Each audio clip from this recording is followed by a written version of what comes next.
I was being manipulated and they're not following through with their original agreement. Manipulated by whom? She broke these laws. She being whom? Ma'am, I'm going to have to stop you because I'm not clear what you're talking about. Well, I think that there's I'm as lost as you are with this, Judge. Ms. Malik has called my office and left over 120 voicemails. She's made threats against my bar license. She's made threats against my family. She's made threats against my office staff. Why am I? Ma'am, you have interrupted me numerous times. I'm sorry. That needs to stop. Could you please, a little courtesy where this is concerned, please? You've not granted me any courtesy in terms of your talking. Why should I grant you any? I feel swindled. This might just be one of the wildest court hearings we've seen recently. A woman storms into the courtroom like she owns the place, completely ignoring courtroom decorum. Despite multiple warnings from Judge Simpson, she keeps talking over him, throwing insults, and treating the entire process like some online feud. And the reason she's even here, she's been illegally squatting in a home and refuses to move out. Judge Simpson tries to stay patient, but eventually he's had enough and orders her out of the courtroom. Let us know in the comments, was the judge too lenient? Honestly, most people would have kicked her out in 2 minutes flat. Let's jump into the footage and see how this courtroom Karen gets shut down. Hello. Hi, how are you? I don't know. I'm looking for every great recommendation I can receive from you today, sir. I have been in a very horrible, assaultive position. Okay, let me hold on a second. Okay. State your name for the record. Danette Malik. Okay, go ahead, Miss Malik. Well, I entered your courtroom honorably last year at this time. I came in as a plaintiff. Okay. And when I swore in, I gave some information about one company, Akram Rashid, merging with a new owner. At that time, I, the customer, was not given the respect, nor any other tenant in my building, underneath the laws to meet this person as a consumer. It is of complete responsibility for a new company to acquire the permission of the tenant, where money is concerned, to enter a good consumer relationship. This did not happen. Time proceeded, and this maintenance company decided to enter person's property with no permission, started to manipulate them, stealing possessions, stealing automobiles. Okay, ma'am, can I ask you something? Sure. Is this your motion to set aside the judgment? Well, I did set it aside, and we met that agreement. An attorney named Kevin Callahan sat in a court with me as a plaintiff. According to the law, there are no attorneys allowed. So I tried to motion in at the end of August because I recognized... Hold on. No attorneys allowed where? When I first met with you, Your Honor, I went into a small claims, and I was underneath the impression through the courses of the law that there were no attorneys allowed in a small claim. So something kind of got jangled up. I presented charges. Ma'am, hold on. Okay. Okay, because I want to make sure that I've got everything in front of me. Was there a small claims case? Yes. And at that time, we made an agreement. Go ahead. That after August, which was Akram Rashid's current lease, that there were not supposed to be any changes to, yet that wasn't the case. I would be on a month to month. I raised my right hand. Kevin Callahan, yourself, and I made that agreement. He swore to me, my mother, which then reported it to my banks. I reported it to my private attorneys in New York City that managed my work. And I contacted the courts. I talked to him verbally over the phone from his office in St. Clair Shores. And he stated to me that I swear, you're going to receive that sheet of paper. I waited, and I waited, and I waited. Spring and summer came to fruition. And I called the courts. It's getting, later in the year. Where's the sheet of paper? It was as easy as that. There was no failure of me to make the payment. I still have the finances set aside. I feel like they are trying to retaliate against me because I've continued to make reports, which is my sole discretion. I have the right to do that. Between the Michigan State Police that were called on numerous occasions by other. Ma'am, I'm going to have to stop you because I'm not clear what you're talking. Well, I think that there's a position here where there's charges that he wanted to dismiss, but because he did not fulfill the obligation that he promised me, by August, I was being manipulated and they're not following through with their original agreement. Manipulated by whom? I, yourself, and Callahan last January coming into February. We sat in the Zoom conference. I presented the paperwork that was unorthodox. Judge, if I may, I have information on this. And this change of ownership will not affect your lease agreement. She put unless otherwise indicated in your current signed lease. Well, unless otherwise means I can't do what I'm claiming I'm going to do. She broke these laws. She being whom? E.J. Elizabeth Jefferson, who claimed to be a property manager that no one had ever met. There is no legible address. The Attorney General states that she's not a registered or licensed person. The federal offices told me not to be in business with them. Ma'am, yep. I'm going to tell you right now, you've lost me. From the very beginning, I presented, the first time I came in to see you, I presented both pieces of paper. Stop for a moment. Okay. I had them pull a small claims case involving yourself against Bell Management. Yeah, they did things that were illegal.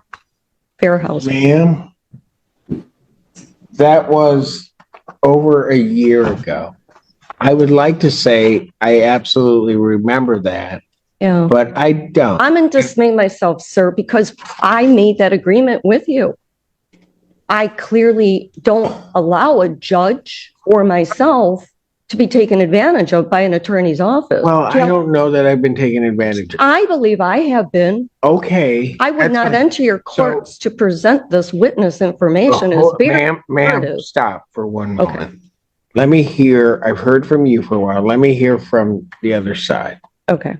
Mr. Callahan. Thank you, Judge. Kevin Callahan, P78273, representing Bell Asset Management. The matter that Ms. Malik is speaking of was a previous matter, a small claims matter that was filed against my client in conjunction with a non-payment of rent matter that we filed against Ms. Malik. Those matters have been decided. Those matters are closed. It has no bearing on this matter whatsoever. This current case, Ms. Malik even admitted she's on a month-to-month tenancy. We provided a 30-day notice to Ms. Malik. She never showed up to court, so a default judgment was entered back in October against Ms. Malik.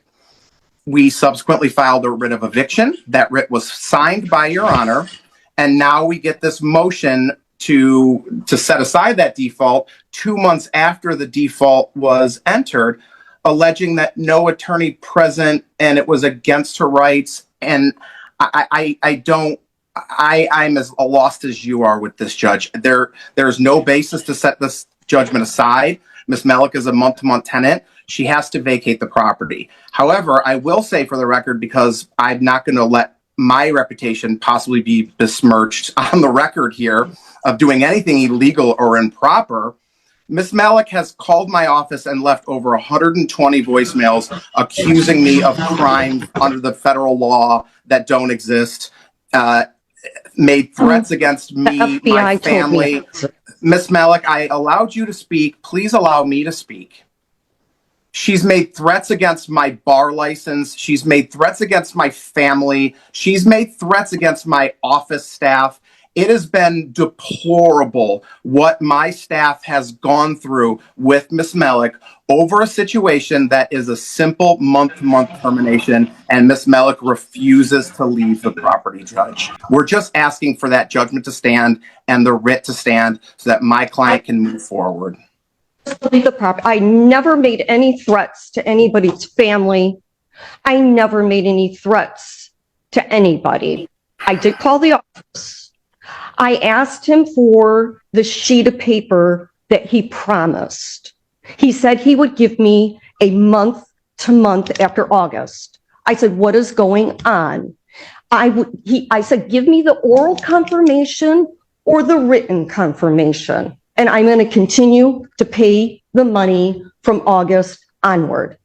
I asked your court, I said, may I please have the sheet of paper? Ma'am. I did not threaten anybody. Okay, fine. I don't know anything about that. And I'm not. if he made an agreement about a month to month, why am I? Ma'am, you have interrupted me numerous times. I'm sorry. That needs to stop. I did not threaten anybody. Okay, Okay. fine.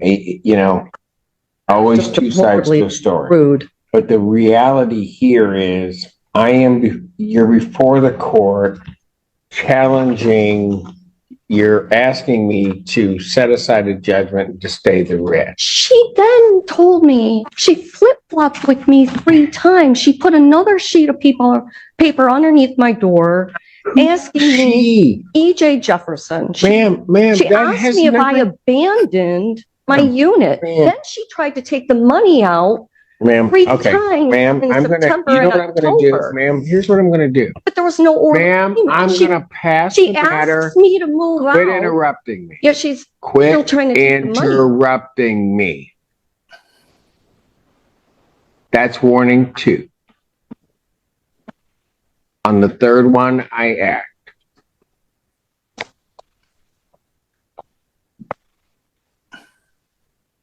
You're before the court to set aside the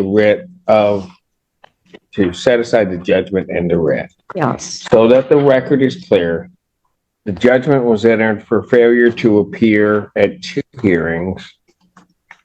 First one being October 6th, and then on October 20th. I issued of 2023. I issued the judgment.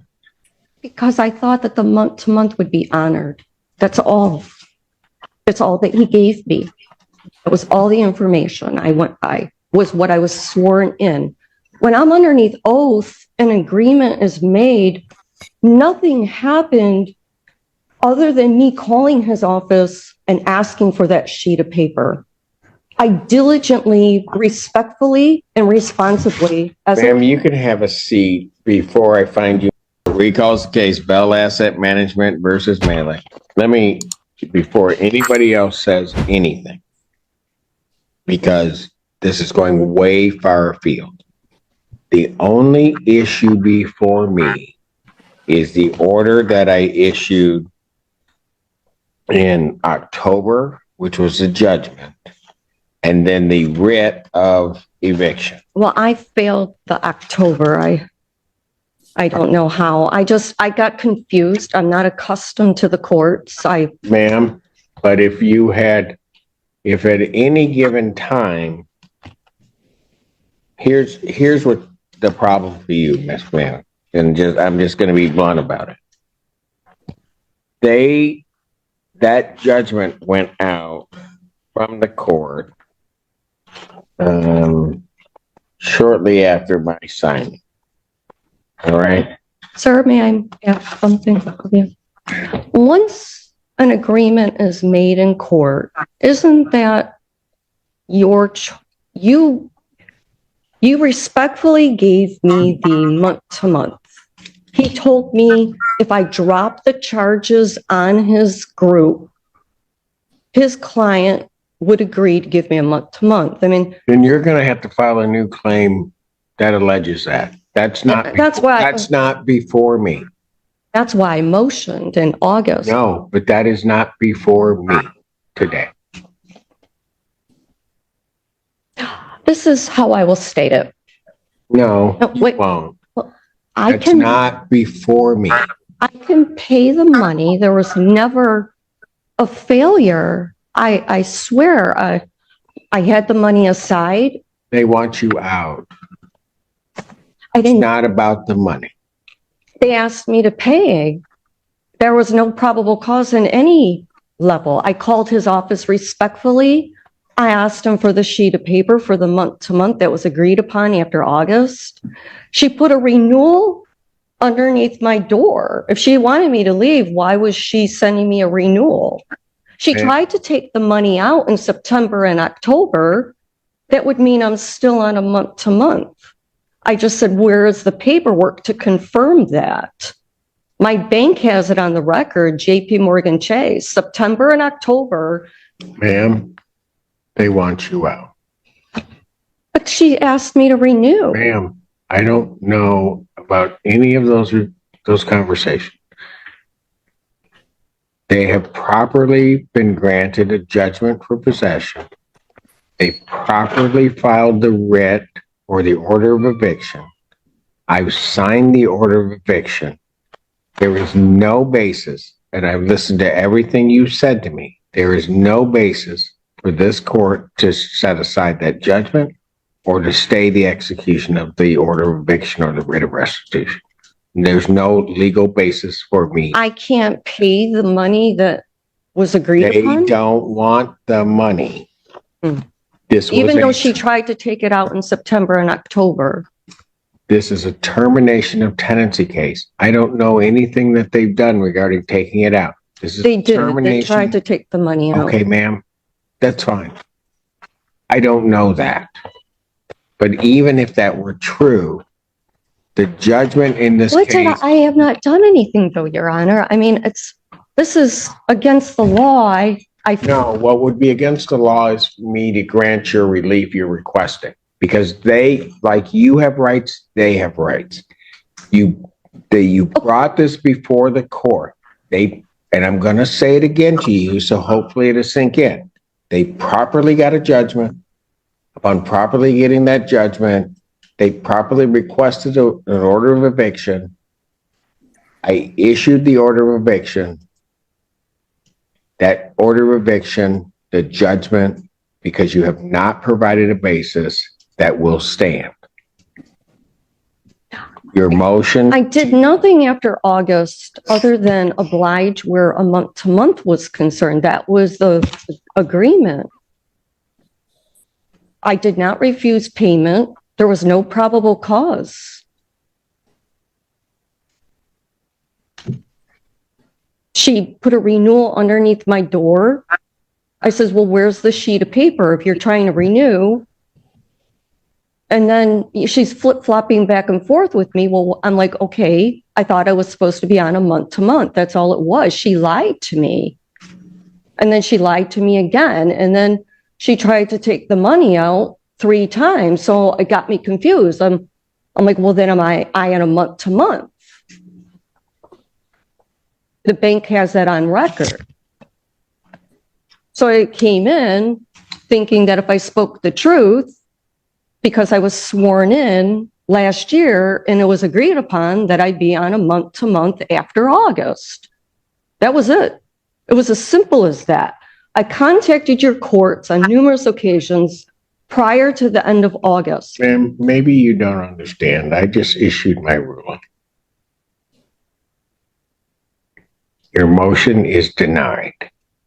What I will indicate is that the escrow will be held for 15 days and then it will be released back to the defendant. I will not pay the escrow over to the plaintiff. It will be released back to the defendant in this case. Thank you. So what is the Thank you, time Judge. frame? May I have till the end of January, sir?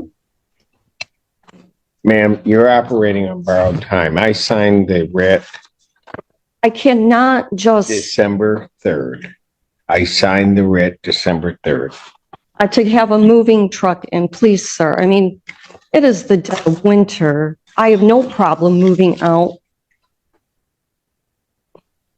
I've been looking for another place because I don't trust the people. First, they're making an agreement with me and then they're flip-flopping. Could you please a little courtesy where this is concerned, please? You've not granted me any courtesy in terms of your talking. Why should I grant you any? But despite that, the writ will not execute prior to January 16th. So I will give you that grace of 10 days, and if I hear anything else, I may take that. So I have to be out of this place by January 16th? They cannot execute the writ prior to that date. Okay, Because otherwise they could do it tomorrow. right. I am giving that 10-day, I'm giving you that period. I'm not giving you to the end of the month. I'm giving you that period. That's as far as I'm going. I'm done. I don't know what I did, and I feel swindled. Judge, should I enter a order to that effect, or will the court? Yes, produce the sir. order? Please. Okay, thank you. I will Prepare an email. order under the 7-day rule, please. I'll do that. Thank you, Judge. Have a great day. You do the same, but too late. The escrow itself, when does that get repaid to me? You need to listen to what I just told you. 15 days, I will release the escrow back. May I enter a bank account number or an No. address to you? No, I have to give you a different address because if I'm not going to be living here, ma'am, you can give it to the clerk's office any day. I'm done. You need to leave my. Some people go their whole lives without facing consequences, and this courtroom Karen is the perfect example. She's clearly not used to being told no, and when reality finally hits, she has a complete meltdown in front of the judge. She tries to turn her entitlement into a legal defense, even threatening others to keep a property she's already lost legally. That's not bravery, that's just delusion wrapped in arrogance. Judge Simpson deals with this kind of chaos daily, and to be honest, he handled it with impressive calm. He was firm, fair, and didn't let her derail the proceedings. What do you think? Was he too soft, or did he play it just right? Drop your thoughts in the comments, and don't forget to like and subscribe for more courtroom showdowns like this. Thanks for watching.